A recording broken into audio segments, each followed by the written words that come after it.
Ils se sont quand même pas trop fait chier hein, pour le design des casques des chevaliers. Ça ressemble quand même vachement à une râpe à fromage. You talking to me? Well, who the hell else are you talking to? Talking to me? Well, I'm the only one here. Bonjour tout le monde et bienvenue dans cette critique du film Le Dernier Duel, réalisé par Ridley Scott. Et vous le savez, la filmographie de Ridley Scott, ça a toujours été un petit peu comme une boîte de chocolat. On ne sait jamais vraiment sur quoi on va tomber. Et là, je suis content de vous dire que, on est tombé sur du bon. On est tombé sur une bonne praline et pas sur un chocolat à la liqueur qui te laisse un goût amer dans la bouche. C'est pour moi le meilleur film de Ridley Scott depuis, American Gangster, c'est-à-dire il y a 14 ans. Et franchement, pour un papy de 83 ans quand même, il nous montre qu'il est toujours là, qu'il sait faire encore du grand cinéma quand il a un bon scénario. Donc on peut espérer de bonnes choses de lui à l'avenir, notamment son prochain film qui devrait porter sur Napoléon. En tout cas, ce qui est drôle, c'est qu'après plus de 40 ans, il retrouve, avec Le Dernier Duel, le même univers que son tout premier long métrage qui était sorti en 1977 et qui s'appelait Les Duellistes, avec Harvey Keitel. Donc s'il s'avérait par malheur que Le Dernier Duel soit son dernier film, on pourrait dire qu'il aura bouclé la boucle. Bref, de quoi ça parle ce nouveau film ? Eh bien, ça nous raconte l'histoire vraie du dernier duel judiciaire qui a eu lieu en France au XIVe siècle et qui opposait Jean de Carouge et Jacques Legris, deux chevaliers, deux anciens amis qui vont devoir s'affronter dans un duel à mort suite au viol de la femme de Carouge, Marguerite, un viol dont elle prétend avoir été victime de la part de Jacques Legris. Du coup, est-ce que cette femme va réussir à faire entendre sa vérité et obtenir justice ? Est-ce que Jean de Carouge va triompher de ce dernier duel et ainsi éviter à sa femme d'être exécutée pour faux témoignage ? Et que s'est-il réellement passé entre elle et Jacques Legris ? Voilà tous les enjeux du film. Alors, Le Dernier Duel, c'est pas un chef-d'œuvre, c'est juste un excellent film où le scénario est d'une efficacité redoutable, avec des enjeux prenants, des conflits entre les personnages tout de suite saisissants, un crescendo dramatique qui ne cesse de monter en puissance jusqu'à l'issue finale du duel, une construction narrative qui se complexifie au fur et à mesure du film grâce à la multiplication des points de vue, le tout servi par des acteurs au top de leur forme. Même Ben Affleck, avec sa petite barbiche blonde qui aurait pu être vite ridicule, il est vraiment excellent. Mention spéciale à l'actrice Jodie Comer, qui nous communique une empathie immédiate sur sa détresse en tant que femme, qui nous communique une empathie sur son isolement face à un monde où le pouvoir est détenu par des hommes égocentrés et par une institution religieuse totalement hypocrite, ce qui a pour but de compliquer encore plus les choses sur sa quête de justice et de nous rendre tout de suite son personnage très attachant. Et bien sûr, on retrouve la maestria de Ridley Scott qui met toujours en scène avec brio des films d'époque en apportant comme à son habitude un soin particulier à l'esthétique de ses films, à la DA, à la production design, en ayant toujours le souci des petits détails aux quatre coins de l'image pour rendre tout ça super crédible et fidèle à l'époque qu'il veut dépeindre. La photo, je l'ai trouvée plutôt classique, surtout sur les scènes extérieures qui nous donnent des images assez froides et désaturées.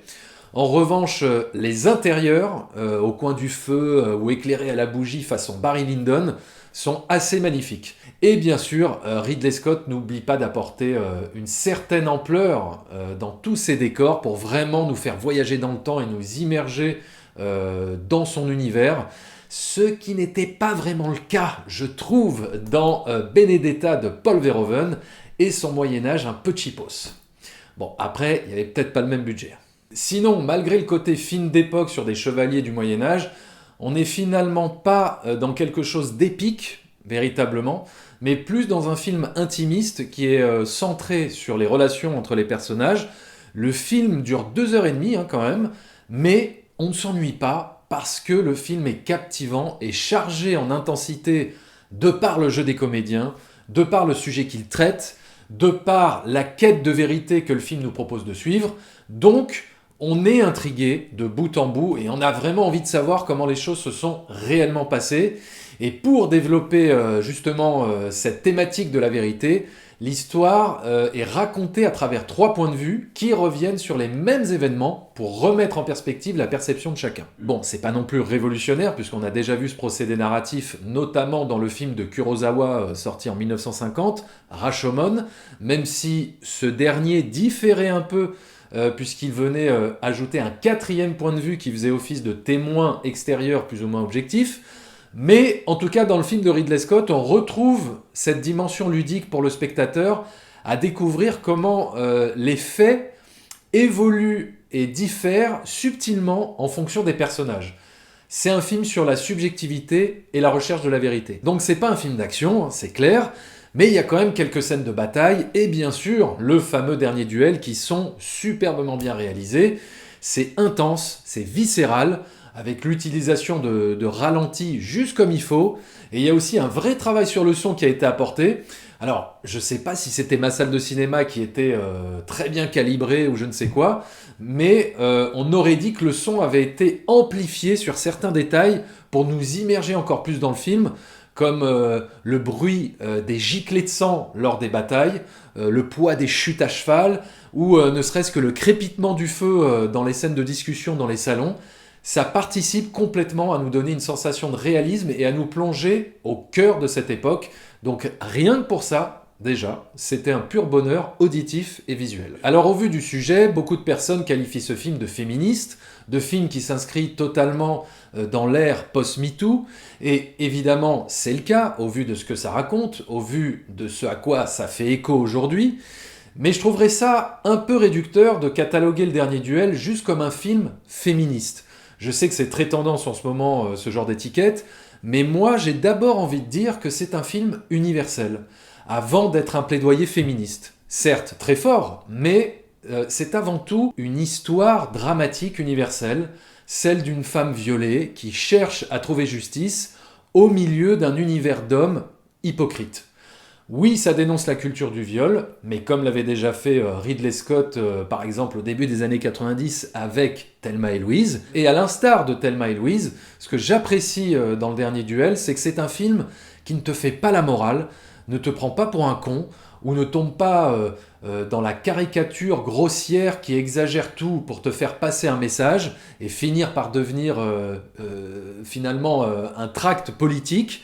Non, ce film-là t'expose simplement les faits, prend le temps de développer les différentes versions des faits pour nous montrer ce qui précède un viol, le viol en lui-même et les conséquences du viol, avec un procédé narratif qui te fait vivre les mêmes événements à travers 3 points de vue de personnages, celui de Matt Damon, celui d'Adam Driver et celui de Jodie Comer, comme dans la mécanique d'un procès où on aurait les différentes versions de chacun pour comprendre au mieux tout ce qui s'est réellement passé. Alors on pourrait se dire, est-ce que c'était vraiment nécessaire de passer par le point de vue des hommes pour dénoncer le viol d'une femme ? Eh bien on en parle dans les spoilers juste après. Alors avant les spoilers, ce que je voudrais aussi souligner, c'est le fait que le film a été coécrit par une femme avec la collaboration de Ben Affleck et Matt Damon. Et alors là, il y a quelque chose qui m'a interpellé parce que Ben Affleck et Matt Damon se sont fait connaître grâce au film Good Will Hunting qu'ils avaient écrit ensemble en 1997. Et ce film, qui leur a valu l'Oscar du meilleur scénario et qui les a propulsés véritablement dans le milieu hollywoodien, a été produit par Harvey Weinstein. Donc, est-ce que le fait d'écrire un film qui dénonce la culture du viol est totalement anodin, venant de la part de 2 stars qui doivent un peu leur succès grâce au producteur Harvey Weinstein ? J'aurais tendance à dire non, et j'aurais tendance à dire qu'ils avaient peut-être besoin d'écrire ensemble ce film pour pas faire amende honorable ou se racheter, parce que concrètement, eux n'ont rien fait. Mais en tout cas, ils avaient peut-être besoin d'aborder ce sujet pour, d'une certaine façon, se laver d'avoir fréquenté un homme comme Harvey Weinstein. Ils avaient besoin de reformer ce binôme qu'ils n'avaient plus reformé depuis leur collaboration sur Good Will Hunting pour adresser leur point de vue là-dessus et peut-être se libérer de quelque chose, ou en tout cas, d'une certaine manière, expier leur relation avec lui.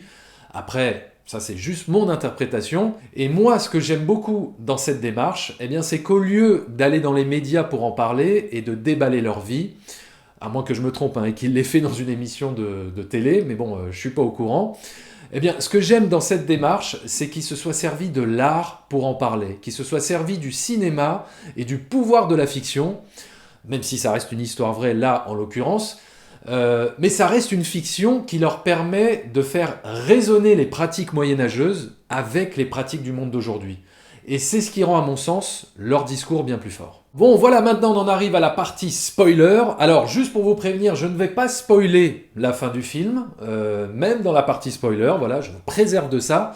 Mais je voulais juste revenir sur le procédé narratif des 3 points de vue. Donc si vous n'avez pas trop peur des petits spoilers, ça va, vous pouvez rester. En revanche, les autres, eh ben, foutez le camp et revenez un petit peu plus tard. Alors, je disais tout à l'heure, est-ce que c'était vraiment utile de passer par le point de vue des hommes pour dénoncer le viol d'une femme?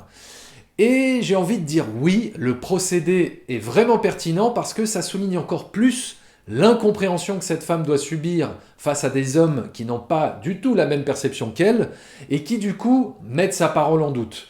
En gros, ça montre très bien la place qu'occupait la femme dans la société et c'est très bien montré à travers les différentes versions de l'histoire qui jouent sur des nuances entre les scènes. Quand on voit par exemple les choses du point de vue du mari joué par Matt Damon, on voit l'image d'un chevalier vaillant et courageux qui se voit comme une victime et qui est prêt à se battre pour sauver l'honneur de sa femme, alors que du point de vue de Marguerite, on a plutôt l'image d'un mari beauf, bourrin et égoïste, et qui voit sa femme comme le trophée d'une tombola quand il négocie avec son beau-père les termes de la dot par exemple. On voit l'image d'un mari qui ne pense qu'à sauver son honneur à lui quand il apprend que sa femme s'est faite violer, puisque la première chose qui lui vient à l'esprit, c'est de dire « Mais pourquoi il m'a fait ça à moi ?» en parlant de Jacques Legris. Il ramène tout à lui et on a juste rien à foutre de ce que ressent sa femme, alors que c'est bien elle la victime. Pareil, quand on voit le point de vue d'Adam Driver, j'ai trouvé ça très intéressant de nous montrer comment fonctionne l'esprit d'un violeur, parce que la manière dont est montré le viol, on a presque l'impression, et je mets ça avec des grosses guillemets, que c'est un jeu de séduction entre la femme qui se refuse et l'homme qui cherche à l'attraper. On comprend depuis ce point de vue que le violeur ne réalise même pas qu'il est en train de commettre un crime, mais qu'il a l'impression de jouer un petit jeu romantique où la femme dirait non pour en fait dire oui. Et quand on en arrive enfin au point de vue de la femme, de Marguerite, bon ben là il n'y a plus d'ambiguïté, ni de jeu de séduction de quoi que ce soit, et on assiste purement et simplement à un crime, à un viol. Donc ce fossé entre la perception de chaque personnage démontre très bien en quoi une femme peut se sentir bien seule quand elle est victime de viol, et j'ai trouvé ça très bien fait dans le jeu des acteurs qui évoluent et changent subtilement d'une version à l'autre de l'histoire. Donc, Le Dernier Duel, c'est un film avec un scénario captivant, un jeu d'acteurs au top du top et une mise en scène très solide, et c'est pour toutes ces raisons que je mets à ce Dernier Duel 4,5 sur 5. Voilà, n'hésitez pas à me dire ce que vous avez pensé du film Le Dernier Duel dans les commentaires. Est-ce que vous avez aimé? Est-ce que vous avez détesté? Est-ce que vous avez trouvé que c'était le meilleur film de Ridley Scott depuis une dizaine d'années? On en débat, on en discute toujours dans la bonne humeur et la bienveillance. Et moi, je vous donne rendez-vous prochainement pour de nouvelles aventures. Et d'ici là, n'hésitez pas, n'oubliez pas de fréquenter les salles obscures. Ciao!